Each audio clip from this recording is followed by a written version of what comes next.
Lorsque la ministre s'en va citer les cas de coupures d'électricité ou alors des coupures des fibres optiques à travers les infrastructures qui sont construites par les ingénieurs, on a envie de leur demander, est-ce qu'elle parle dans un pays où les gens n'ont pas la possibilité de faire des références? Il y a dans quel pays d'Afrique où on ne coupe pas la lumière régulièrement, en dehors de l'Afrique du Sud et quelques rares d'autres pays? Et donc, les discours a fait dormir les gens debout. Elle va même jusqu'à parler que les utilisateurs ne sont pas bien éduqués sur le module d'utilisation. Moi, je pense qu'il y a un abus de contrat qui est à une autre pareille. Par exemple, il y a les gigas, les forfaits, on te promet que ça va faire 30 jours, dans un mois. Mais monsieur, à bout de 27 jours, 28, 29, on coupe.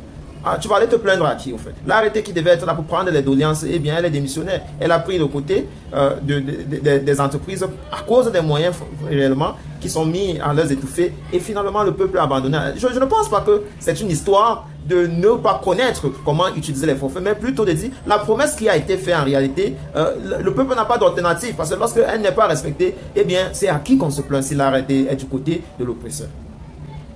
Que dire?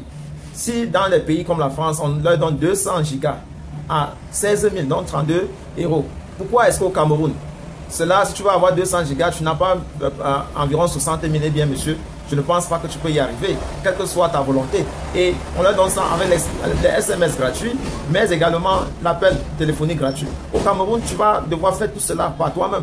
Tu dois devoir mettre ton giga et puis mettre ton forfait d'appel, mettre tes SMS. Comment quand on dit on vend 100 gigas, on vend 100 mégas à 100 francs et ça ne dure que le temps de téléphoner, de télécharger deux photos que tu filmes avec le Apple Phone. Il suffit seulement que tu télécharges deux et puis tes 100 gigas, tes 100 mégas sont épuisés. C'est devenu véritablement un combat que pour effectivement faire quelque chose, il faut pratiquement couper ton salaire en deux, mettre un à la disponibilité de ces opérateurs qui d'ailleurs, à partir de leur train de vie, à partir des différentes activités que mènent sur la place publique, on a l'air de comprendre qu'en réalité, ils se font beaucoup d'argent sur le dos des Camerounais. On n'a qu'à voir leur chiffre d'affaires des deux sociétés par an se font des centaines de milliards. Ce que même le gouvernement en place n'arrive pas à faire à travers plusieurs de ces entreprises publiques. Donc la question c'est comment est-ce qu'ils arrivent à faire autant d'argent sur le dos des Camerounais et les Camerounais continuent plutôt à s'appauvrir. C'était un instant pour le ministre de prendre le côté de protéger ses citoyens et de montrer en réalité qu'elle est mise sur cette place-là pour défendre le droit du contribuable et non pour voir comment le coût des appels au Cameroun est nettement mieux que dans d'autres pays d'Afrique. On veut se comparer avec la France, d'où certaines de ces entreprises-là viennent. On veut se comparer avec l'Afrique du Sud, où certaines de ces entreprises-là viennent. Est-ce qu'ils pourront faire ça à leurs propres citoyens? C'est ça la problématique qui est sur la table et non de nous comparer avec les pays qui sont peut-être derrière nous. On a besoin de savoir si en réalité l'arrêté nous fait justice lorsqu'on vit cette situation et on ne peut plus se plaindre. Un dirigeant ne saurait manger tranquillement lorsque son peuple a soifé. Il faudrait que Madame la ministre pense comment alerter ses autorités supérieures si la force à prendre est au-dessus de ses moyens, parce qu'il en est clair que sa sortie n'a pas véritablement satisfait le peuple. Elle est loin de la satisfaire lorsqu'ils vont continuer à débourser d'énormes sommes d'argent pour des gigas qui n'arrivent pas d'ailleurs à consommer pendant les délais. Ils nous font des promesses qu'eux-mêmes ne respectent pas. Tout part de là, cette mauvaise foi-là. Et le peuple n'est que là pour continuer à réclamer que justice soit faite. Bref, partant d'abord des promesses qui sont faites sur les forfaits existants et par la suite, qu'elle voit un retour sur investissement. Ce n'est pas normal qu'en envoyant 50 000 qu'on paie 1000 francs. Ce n'est pas normal, vraiment. Nous vous disions l'autre jour que le diable n'arrive dans la maison des gens, dans le domicile, dans un quartier, dans une ville ou alors même dans un pays que sur invitation. Ne soyez pas surpris lorsque vous voyez les ménages divisés, lorsque vous voyez des pays saccagés, lorsque vous voyez des communautés en haine. En vérité, l'un de leurs enfants est allé chercher le diable et est venu coller au mur, souvent avec la contribution des autres, souvent avec à l'issue des autres. Et le plus souvent, c'est lorsqu'elle commence à se manifester à partir de la maison que beaucoup s'en rendent compte. Nous disons cela parce que il peut vous sembler, par surprise, que les entreprises étrangères telles que MTN, Orange ou alors d'autres sociétés qui abusent sur le citoyen camerounais le font comme ça à l'issue du gouvernement. Eh bien, en réalité, lorsqu'il vient dans chaque pays, il ne s'arrête qu'à l'image de la gouvernance de ce pays-là. Ces mêmes sociétés sont dans beaucoup d'autres pays d'Africains. Je peux citer le Nigeria, la Côte d'Ivoire et bien d'autres. Mais on ne ressent pas les citoyens de ce pays-là se plaindre de la même façon que les Camerounais se plaignent. Pour mieux illustrer ce que nous expliquons, vous aurez compris parler de mode avion passant de 12 h à 14 h désormais au Cameroun.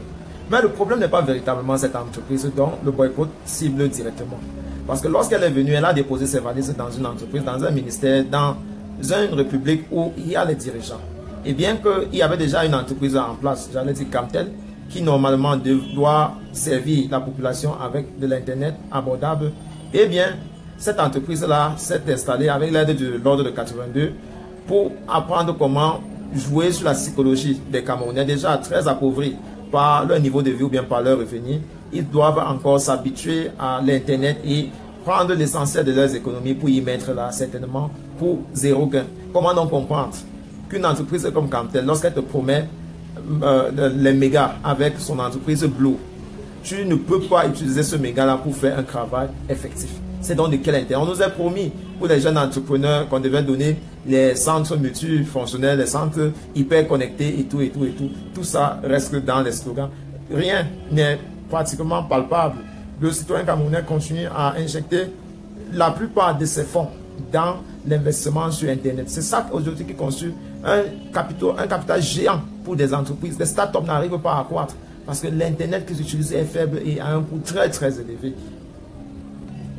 La RT, qui devrait être l'agence de régulation des téléphones mobiles, est là également avec un temps souple parce qu'elle sait effectivement ce qu'elle gagne des opérateurs mobiles et elle sait que la contrepartie ne leur donnerait jamais ce confort qu'ils ont à bien se nourrir au détriment du bas peuple. Et elle préfère comme ça la sacrifier à l'autel l'intérêt de la croissance, la recherche de son peuple face à des moyens qui ne restent pratiquement que parmi eux, les gens d'en haut en haut. Je voulais suivre un extrait de la sortie du ministre des Postes et Télécommunications suite aux revendications des internautes. Eh bien, elle a convoqué les différents secteurs et puis à l'issue d'une réunion, voici ce qui sort, qui n'est pratiquement pas, elle est pratiquement complice de ce qui va continuer à être fait sur le dos des Camerounais. Suivez plutôt. Nous déplorons un manque d'informations sur certaines offres qui nous sont faites. Et nous avons mis en place des mesures qui permettront bientôt que cela ne soit qu'à long terme. Ainsi parlait Minette Dibombiliken, ministre des Postes et Télécommunications, à l'issue de la rencontre avec les opérateurs de téléphonie mobile et ART. Ce synthèse qui a été fait avant la résolution finale ne rejette que deux choses dans la société. On ressent que ce n'était pas réellement pour ce ministère en charge des affaires d'Internet dans ce pays. Ce n'était pas certainement une réunion de crise. Parce qu'il n'y a pas de fermeté dans la décision, dans les résolutions. Il n'y a pas de suite logique qui montre qu'effectivement les prix vont baisser ou alors que quelque chose sera véritablement fait pour que les citoyens entrent dans leurs droits.